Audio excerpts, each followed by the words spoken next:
People have to start thinking of their content as a product. I mean, your content has value. You never see a manufacturer create new gadget and then put it out in the market and then just move on to the next one. They're always going back and trying to figure out how to improve it or how to make it better or how to increase sales. So we need to do that with our content. We need to think about all this time we've spent creating all this great content. How can we go back and reuse that? Where's the value in that content? How can we redistribute, repurpose, and get that back out in front of a new audience?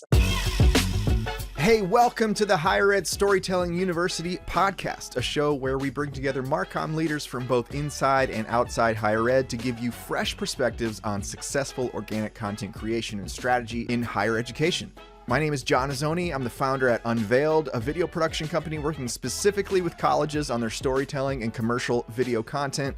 You can learn more about our work at unveiled.tv. That's UNVEILD. And if creating content that resonates emotionally with your audience is a priority for you, then you need to be subscribed to the Higher Ed Storytellers Digest. It's my weekly newsletter where we cover a lot of ground about content creation and strategy in higher ed. So sign up for that for free at unveiled.tv/newsletter. All right, let's get on with the show.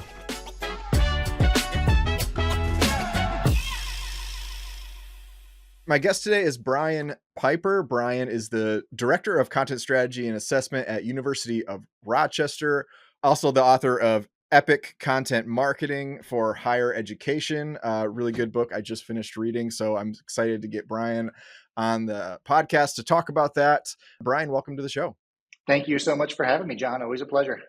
Yeah, absolutely. So I really enjoyed your book, and we'll talk in this episode more a little bit about the book, but I wanted to approach this episode a little bit differently. I wanted to get you on. I was originally, when I was writing questions the other day, was thinking like, okay, well, let me just go through like the chapters and maybe we'll like kind of pull out some main points from the chapters. And then I was kind of like, no, let me just throw that out. Let's just get down to brass tacks. So we've got topics today that we're going to talk about that are just I'm passionate about or currently thinking a lot about or currently asking questions about. So we'll see how that goes. I love it. Yeah. So I want to sidestep a little bit for people who don't subscribe to your newsletter, which you should. It's very good. You're a skydiver. So tell me about that. And then I have a question for you. All right. So I've been jumping out of planes for 34 years. I started in the military and have, fell in love with it and have been doing it ever since. About 26 years ago now, I started teaching other people how to do it. So it's a fascinating sport and, always people trying new things and experimenting, and there's new disciplines being invented all the time. So you think just falling through the sky would be enough for most people, but you do that a few times and you start trying to figure out what else can we do? How else can we make this, more interesting and more fun? So it's a great hobby.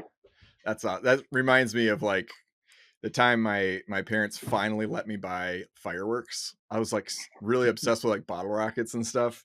And my mom never let me. And my dad's a lawyer. So my dad like worked with me on building a case for getting fireworks. But the thing he was like really adamant about, he's like, yeah, like these firecrackers or whatever, they're fun until you get used to them. And then you start tying bottle rockets to things or shooting Roman candles at your friends.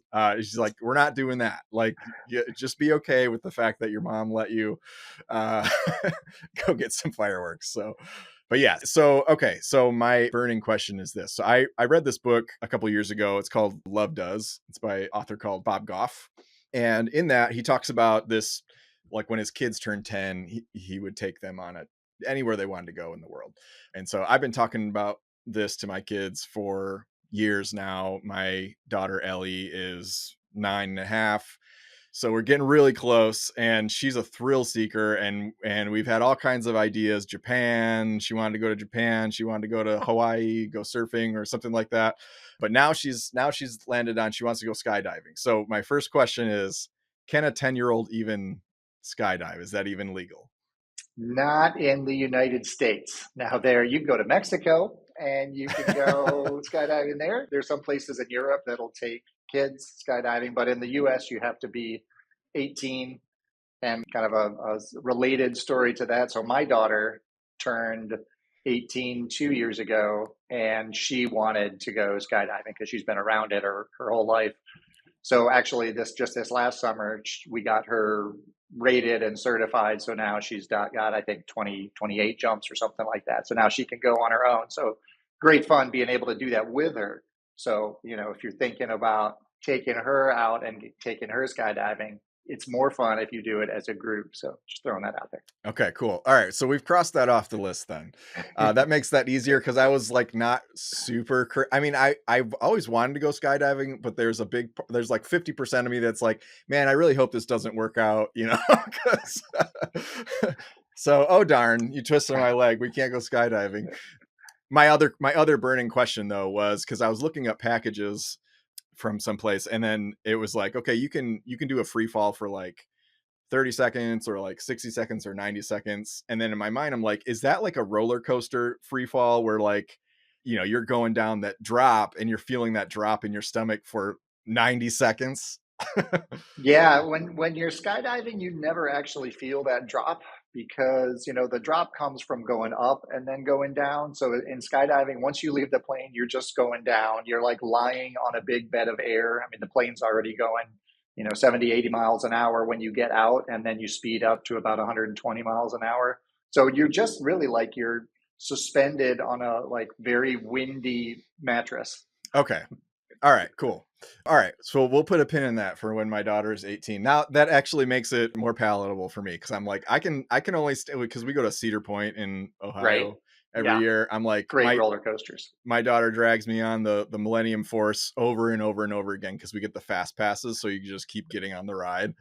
And I'm like, like that first drop, it's like 3 seconds of like complete drop in your stomach, and that's like all I can take.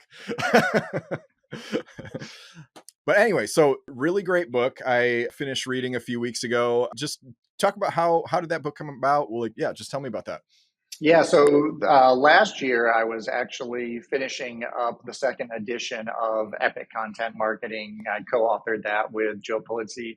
And as I was going through that book and as we were working on that together, I kept thinking, oh, this is perfect for higher ed. This is I mean, we got lots of stories to tell. We've got all these different audiences we're trying to connect with. I mean, content marketing is the perfect solution for higher ed.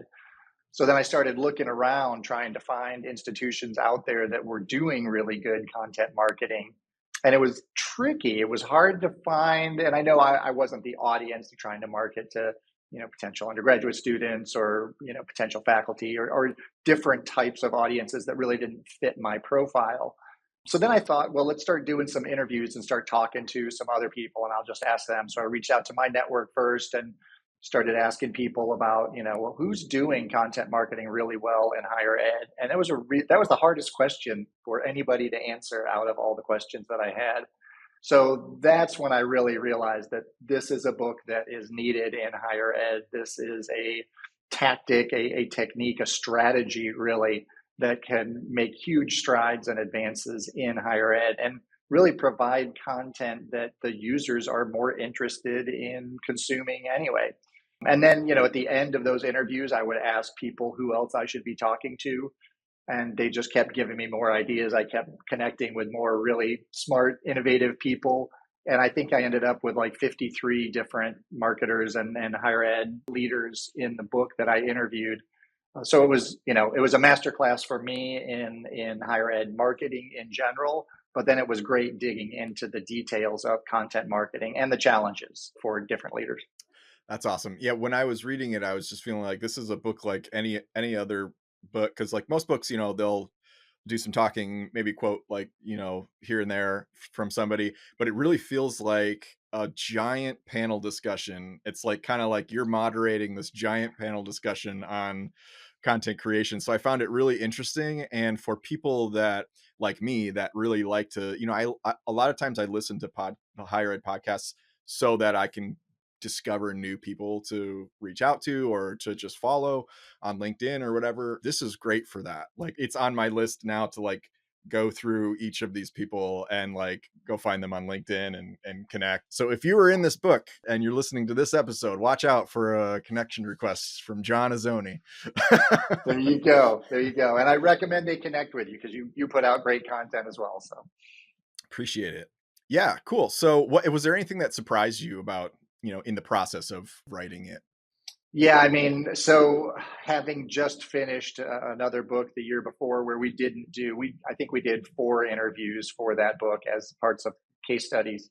I discovered that it's a lot of work taking 54, 53 different, half hour, 45-minute conversations and distilling those down into key takeaways and distributing those throughout the book. So, like from a writing perspective, that was the thing I learned in this book, that I got to have a better process if I'm going to do something like that again.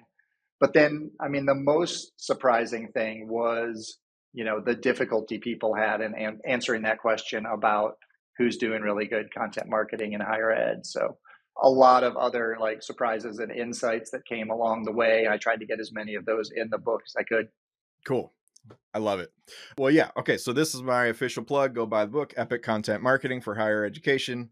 And now let's jump into some burning content creation topics here. So I came up with 7 things that I've been thinking of lately. Maybe just things that I like go on walks. Like I'll go walk my dog like in between tasks. That's like my brain just, I can't shut my brain off. It's just like I just process everything, and I usually am thinking about content creation. So one of the first thing I wanted to talk about was lack of distribution with videos. This is kind of across the board, I think, and I even am guilty of it too. Like, because I'll do all this work for a blog post or make a video or whatever, and then it's like I'll repurpose it a few times, and then I get busy with something else. So no condemnation to any colleges. I think distribution is very difficult, but I wanted to get your take on specifically distribution with videos. Have you noticed that being a problem? Oh, yeah, absolutely. I mean, and I think it's indicative across all of content creation, especially in higher ed, because we tend to be very busy. We tend to be very siloed. We're all wearing, multiple hats, but we kind of focus in one specific area. You've got your social team, your video team, and we tend to think channel first or delivery method first. We need a blog, we need a video. And we really should be thinking, goal first and audience first. What are we trying to accomplish and who are we trying to reach? And then think about the complete picture of that content. How can you create content that, create that great, showcase video piece, start with that, but then take that and figure out how to redistribute that to as many channels as you can. You have to break these pieces down into shorter form videos, vertical videos for social. That's how you're going to hit all the different audiences. That's how you're going to make sure that you have the reach and the visibility with those pieces. And I think, a lot of that is people are like, well, we don't have time for that. But, the nice thing about all these AI tools that are coming out is they can automate a lot of this process for us. They can make it much easier to redistribute content. And I think also people don't look at their data as much. They don't look at their content performance data as much as they should be. So a lot of times they won't go back and look at what happened the previous month. They'll just keep moving forward, and they won't worry about how well that one video is performing or how well those different social posts are doing.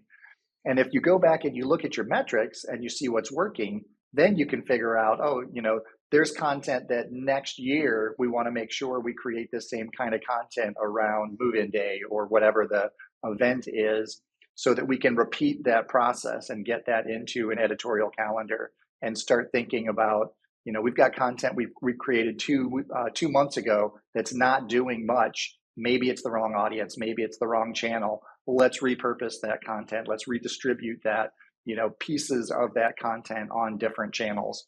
And AI is a great tool to help figure out how to, take what you already have, break it up into smaller pieces, refocus it for different audiences and different channels.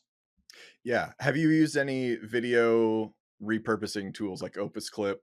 There's another one called Vidyo. Yep.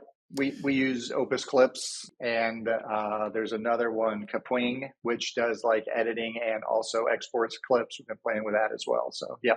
Okay. I've had many spurts of trying these, and there's been pockets of time where I've had very good success. and then something changes about, about the algorithms. Personally, I've wanted Opus Clip to work for me. I just can't get it. I just can't get it to do what I need it to do. Vidyo, vidyo.ai or something like that, has been the best in terms of, I think, pulling out really relevant clips from a podcast or a long I used it to repurpose a bunch of videos from, we did a couple interviews at Miami University with some of their one student, one alumni, and then I was like, well, let me just test this out, like see how much I can get out of one interview. And Vidyo did a really good job with that, and some good, like, template tools that you can kind of rinse and repeat the captions and the header and stuff like that. But as a video editor, I'm kind of like, oh, like I want to take out this word, or like I just, you can only being able to trim the front and back of it is like super limiting for me. I'm just like, I'm going to end up just downloading this and bringing it into Adobe Premiere anyway. So I might as well just do it from scratch. Yeah, and we've done a lot, playing around a lot with Descript, trying that out, and but our video editors know Premiere and they're used to it, and that's what their tool that they work in. So switching to another tool can be problematic sometimes. Everything's not at the place where you expect it to be. So yeah, it's process dependent, but the thing that I love about these tools is that this is like the V1 version 1 of these AI Yeah. tools. I mean, they are getting better so fast that soon it's going to be much less work intensive on our part to get it to give us what we want, or to figure out how to interface with these tools in a way we can just say, give me that clip from, a minute 40 seconds to a minute 50, and it'll do all the transmuting and conversions and text overlays and all that. Yeah. Yeah. I think it's a tough sell to sell a product like that to a video producer, video editor. But I think for like the layman, normal Susie marketing director, or, marketing assistant, whatever, that might be going in to have a piece of long form content like a podcast or something, and they just want to get it chopped up. They don't want to Right. learn a whole, they don't, Adobe Premiere to learn from scratch would be a nightmare. So I think it's great for that, because like ultimately the stuff that bugs me is like stuff that would bug nobody else except for me. So I think that, for non-video people, these tools are really great, even if it spits out 20 clips and you only pull 3 good ones. Right. Still saves you time. Yeah, for sure. And then the other thing too is like, just I think about like a distribution map.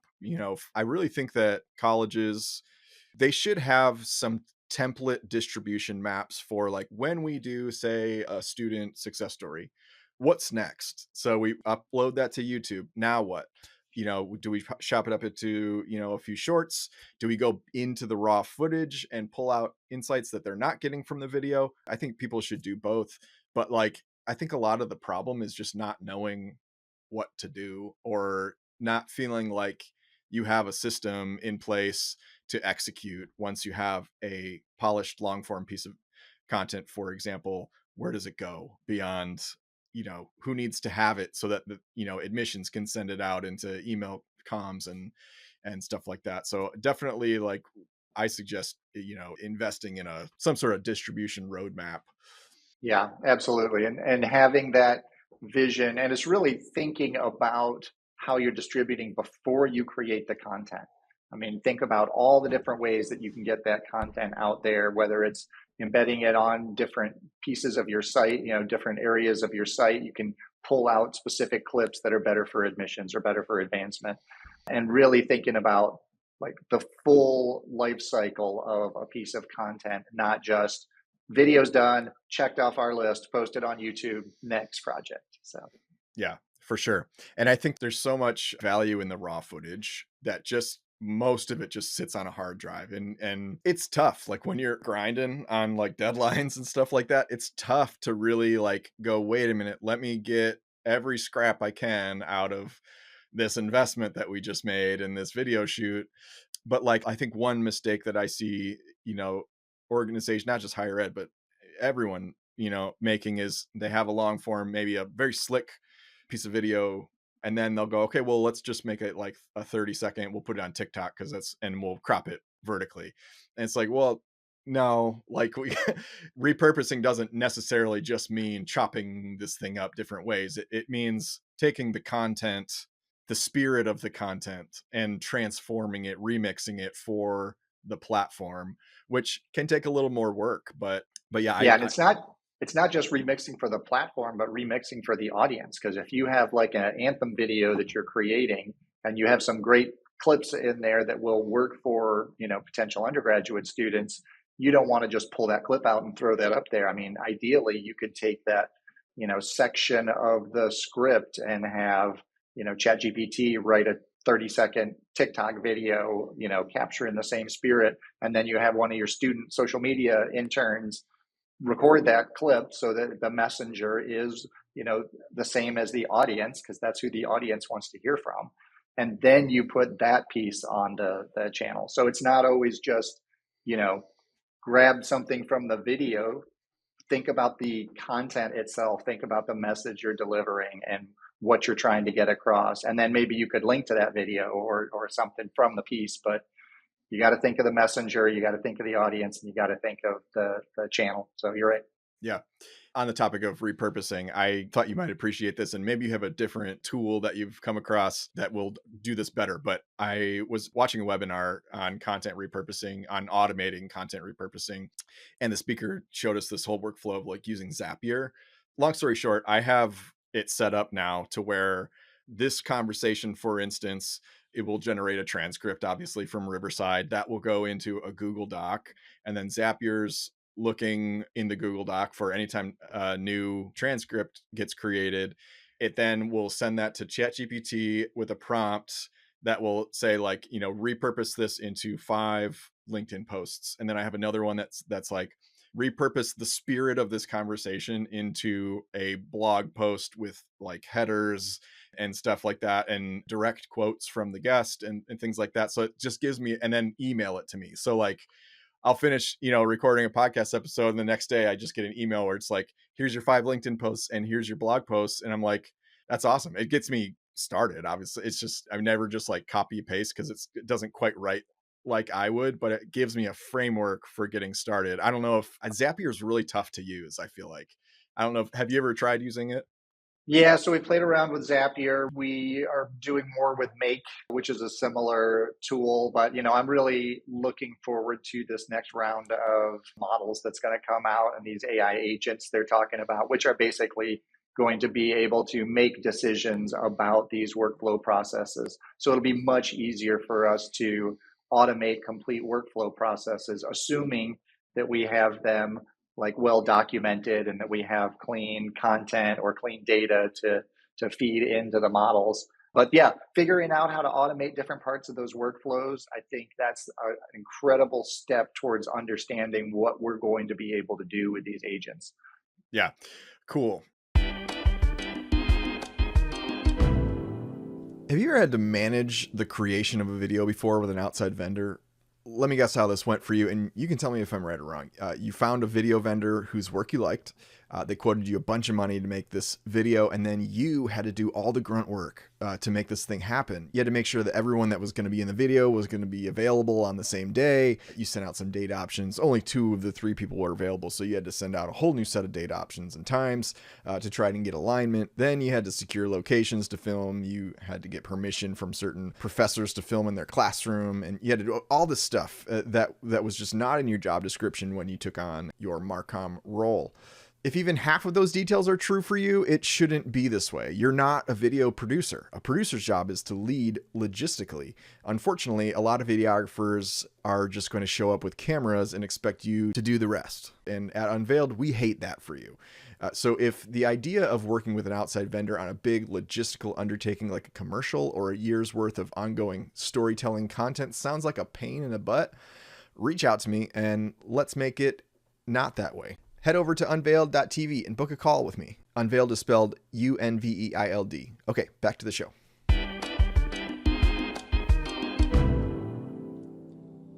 Next on the list, poor SEO. And I'm still kind of thinking about videos here.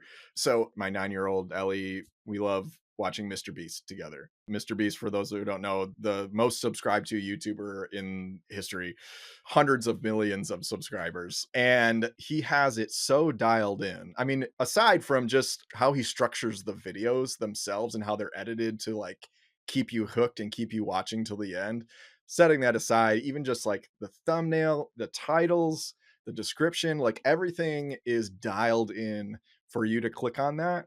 And I think that that's something that higher ed needs to study more.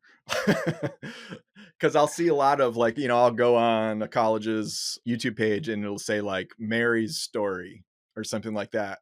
And then what goes through my mind is, who's Mary? What department? Who's this for? Like, why do I care? What did Mary do? What's the point of this video? Like, so if that just popped up in someone's feed, why would they click on that?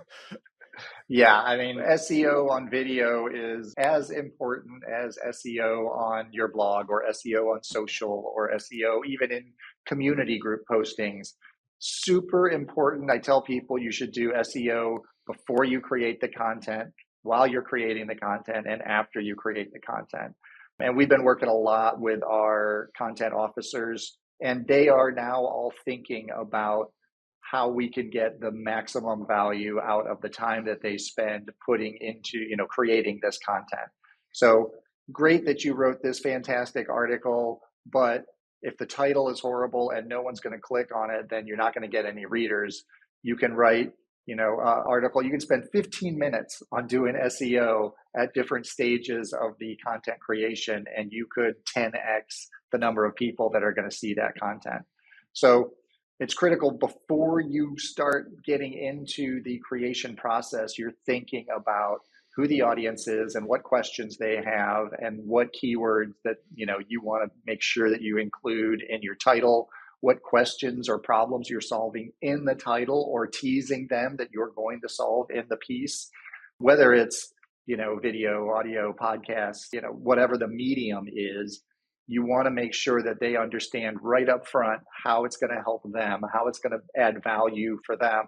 And, then when you're done with it, go back and look at it and see what you're ranking for, what keywords are starting to pop up, and then see if maybe you can make some adjustments to the title or to the content. And we do this all the time with our news stories that come out. And I tell our content officers, you write the most clever, interesting, keyword focused title that you want for that story when it first launches. But after a month, that title is mine. I'm going to change that and tweak it so that the keywords that's driving the most traffic or has the most potential to drive traffic is going to be near the front of that title. And then you're going to see, a huge increase in the amount of traffic that you're getting to the content.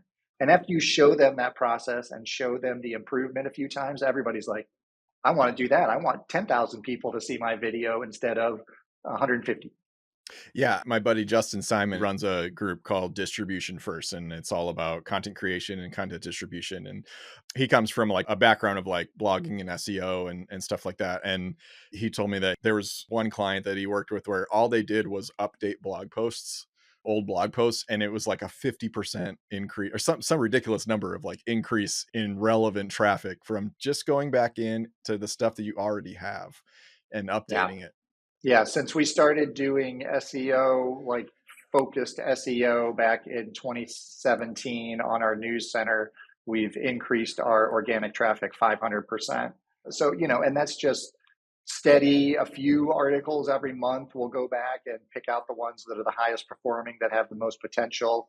And, discoverability is directly tied to distribution these days, especially for the audiences that we're targeting, Gen Z, Gen Alpha, because they are searching differently. The search landscape is changing. They're not just going to Google anymore. They're searching on social. They're searching on TikTok. I just read the other day, 21% of 18 to 24-year-olds start their search journey on TikTok.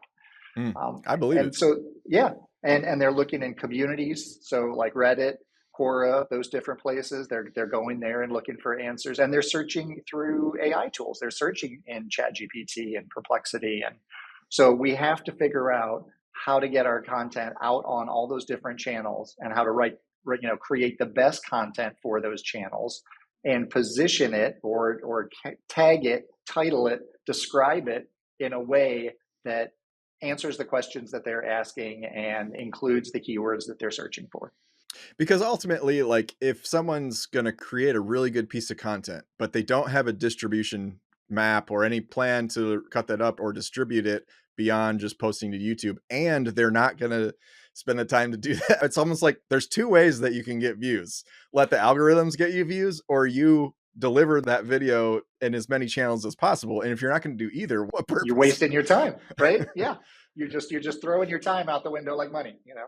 Yeah, for sure. Okay, zero click platform native content on social media. This is a tough one. This is tough for me. And it's like the last probably year or so, I've really come around to it because it's so hard to get out of the mindset that I want people to go to my website, you know, and my worldview is always on LinkedIn. I'm just there all day, every day. But I've really started experimenting a lot more with, say, taking a blog post that I've written on whatever top of funnel video content or short form video content. And instead of just pulling out a chunk of that and putting it on here and then saying, you know, okay, for more information, go over there, you know, or like to see the full thing, go over there, which is fine. I think that's like a happy medium where it's like, give us something of value and then say, for more, go over here. But I've been experimenting with like, what does it look like to just take the spirit of one of these sections of this blog post or whatever and just be okay with people getting the value right there on LinkedIn. And if that's all they get, then great. Then you're still, you know, your brand is still imprinted on their mind. And hopefully it goes farther in the algorithm by not messing with a link in there. Yeah, for sure. I mean, these algorithms, these search platforms are trying to deliver the best answer, the best solution for the user's problem, trying to give them the best result from the search. But they're also trying to keep them on the platform. They're trying to prevent them from going and visiting your website. So if it's a short answer, a quick solution, or a quick question and answer, we've been targeting those on Google for probably the last 3 or 4 years. We've been really focusing on these featured snippets. These people also ask questions, all those different sorts of things, and really trying to think about what questions are we answering, what problems are we solving. Sometimes we'll see one of our news stories that starts ranking for a new keyword. This is a cycle. You start getting people to your content, driving traffic to your content, then you're going to start ranking for more of those semantically related keywords. So then you can go back and start targeting those. And we go back and sometimes we'll add in, questions and answers at the bottom of an article in like breakout boxes. And then we'll start ranking for those. And we may not be driving traffic for those, but the featured search snippets will, increase your brand awareness, because usually within Google it says, University of Rochester or whoever it was that said that. But then those also tend to power voice results. And those are also great ways to get into AI results and like perplexity pages. That's a great way. You can go in and take these featured snippets, these, deep dive articles that you have, and put that content in there so that when people, and you can see how many people are searching on these different questions and different terms every month. So if you have a high volume term that you can capture and you can be the source of that, even if people don't click through to your site, I still think that's a win for your reputation, your brand awareness, and just the quality of the content you're putting out there. People have to start thinking of their content as a product. I mean, your content has value. You never see a manufacturer create some, new gadget and then put it out in the market and then just move on to the next one. Right? They're always going back and trying to figure out how to improve it or how to make it better or how to increase sales. So we need to do that with our content. We need to think about all this time we've spent creating all this great content. How can we go back and reuse that? Where's the value in that content? How can we redistribute, repurpose, and and get that back out in front of a new audience? I mean, you see this on social all the time, where you'll have someone that had this post that went viral 2 years ago, and then they like tweak it a little bit and deliver it again because it's a whole new audience by this time. Their old members have cycled through. They've got a whole bunch of new followers. You got to keep bringing that good quality content back. And I think it's the same for any platform. For a marketing director or CMO or something at a college that's listening, what analytics tools would you recommend to monitor content, like how keywords people are using to find this and stuff like that? Yeah, so we use like SEMrush is kind of our base, but any of those keyword research tools, Moz, Ahrefs, those are all great tools for, looking back and seeing what you're ranking for and seeing where the opportunities are. But I mean, I'll work with a lot of different institutions, and all we need to do is set up Google Search Console. And I have this Looker Data Studio template that pulls all the information from Google Search Console into one place. So you can see the keywords, the pages people are going to, how many times they're searching on that term within the month, and then where you rank on that term. So everything like that you pay a lot of money in tools like SEMrush and Moz, you can get for free in Google Search Console, at least enough so that you don't need multiple licenses of these other tools. But then you can see what you're ranking for. You can see where the opportunities are. And then, you can take that data. This is one of my favorite things to do recently. You take that data, you export that as a CSV file, you put that into ChatGPT, and you say, based on what we're ranking for and where our strengths are, and go look at our strategic priorities page on our website, what content should we be creating for potential undergraduate students to put out on TikTok that might be helpful or relevant or useful, that ties in with who we are as an institution. So those, like, even those free tools, you can get a ton of value out of those. You just have to start tracking. You have to start looking at that data and figuring out how to incorporate that into your process. So you're not just saying, let's create a new video about move-in day.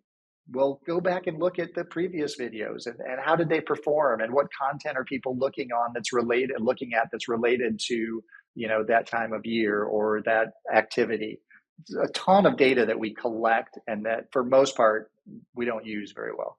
Yeah, that's a great idea about taking that CSV data and putting in ChatGPT, because I think for me, it's been such a point of growth in my life, or in the way that I create, to grow in the analytics side of things. I mean, I'm a creative person. I know how to like make a nice video, like I I can write an email that, people might read half of, so, but like then my brain is always like, how do I make this look good, sound good, feel good? And then all the analytics stuff just overwhelms me. Yeah, well, because there's so many things you can track, and that's what I always tell people. They're like, "What metrics should we be tracking?" And I'm like, "Well, it depends on what you want to do.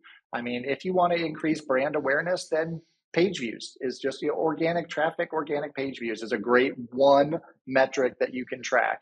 But if you want to look at, how many students are reading your content and actually filling out an application, well, then you got to set up a conversion, and you got to get a little deeper into the analytics to get those kind of non-vanity metrics Yeah. set up for tracking.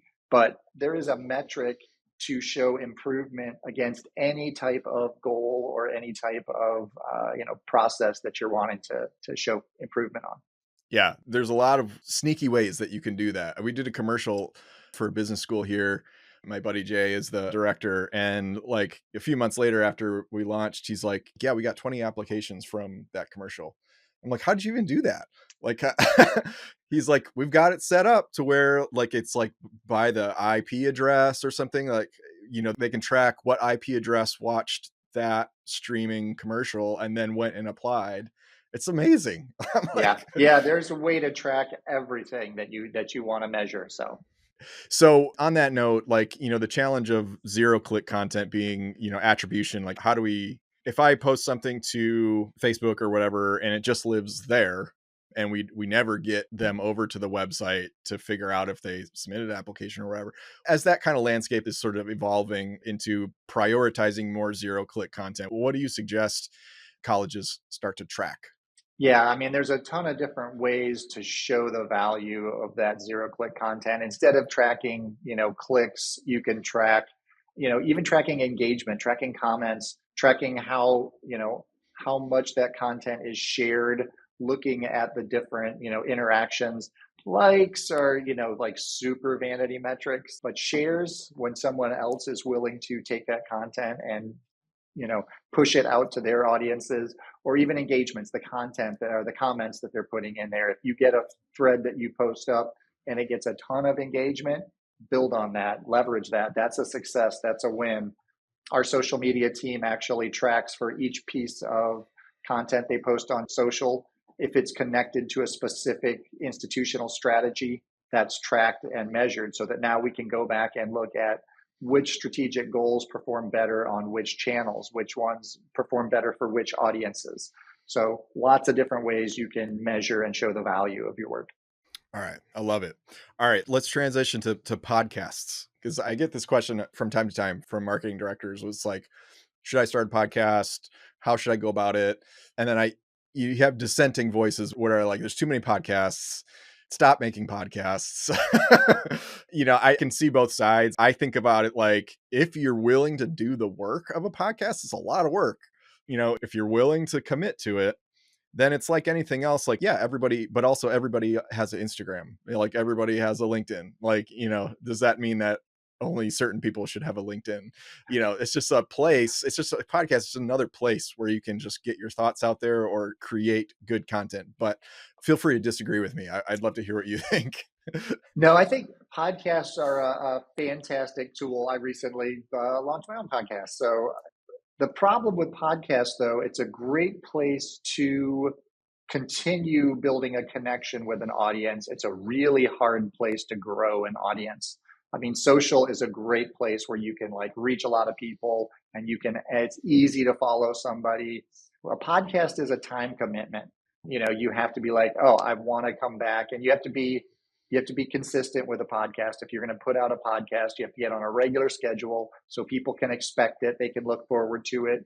And you have to be committed to adding that content to your workflow for a long period of time. It's kind of the quintessential content marketing.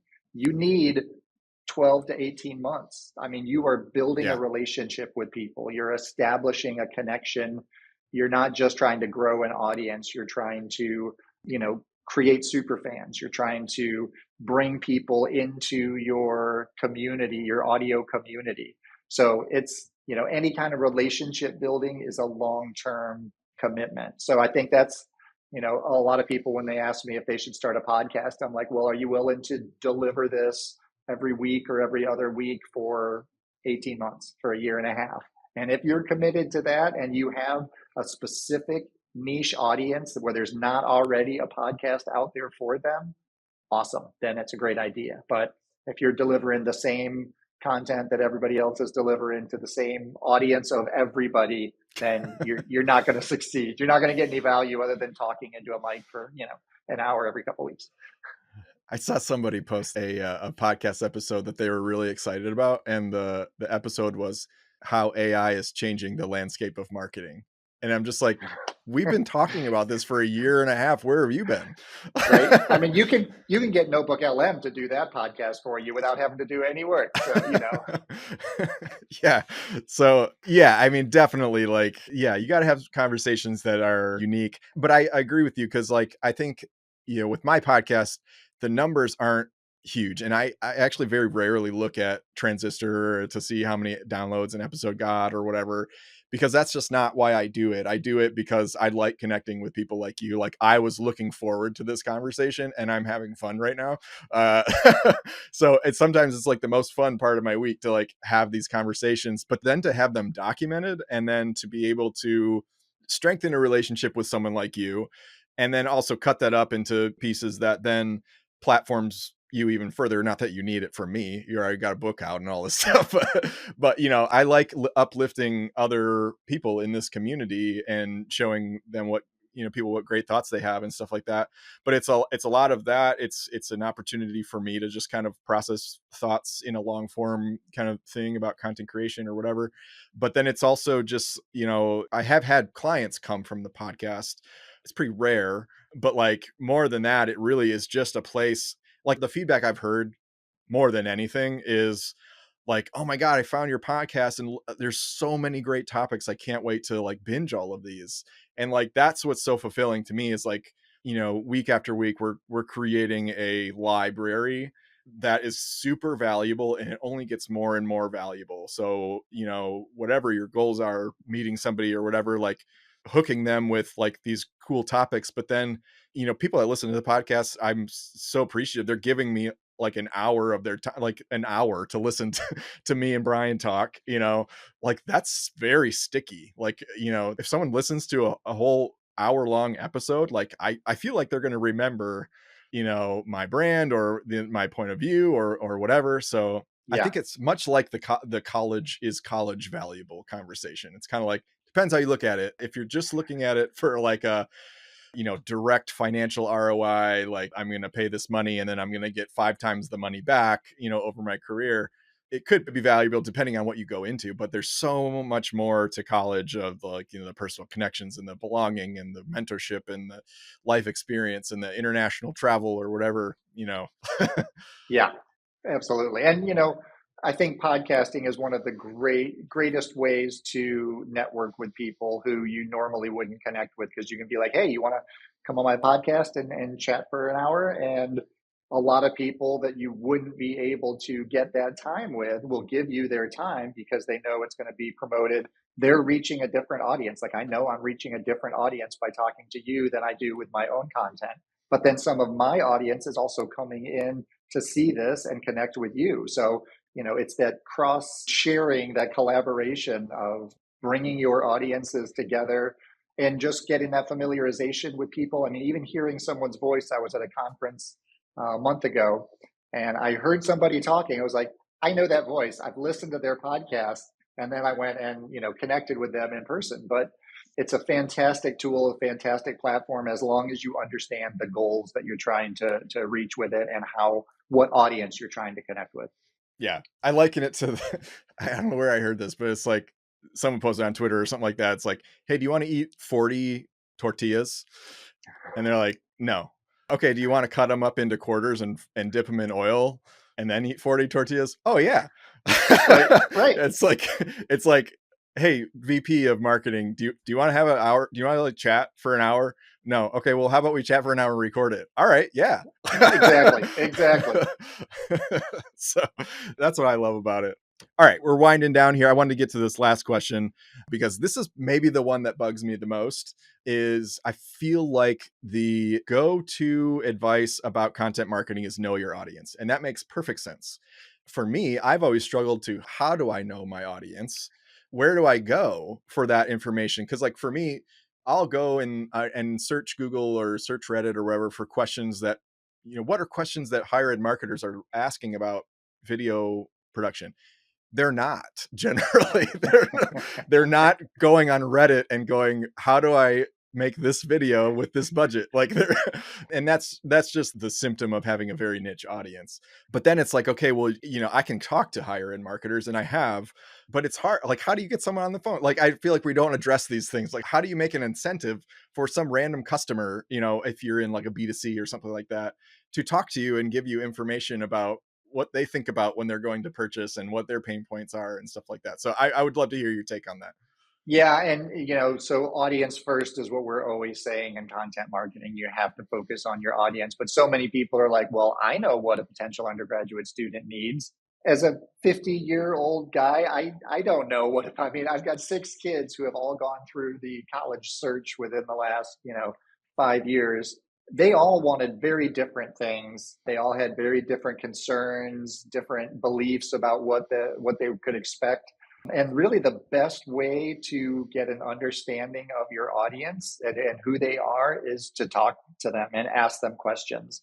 Ask them, what keeps them up at night? What are their concerns? What are the barriers that they face? And not just about like doing video or, creating blogs or whatever, or even content in general.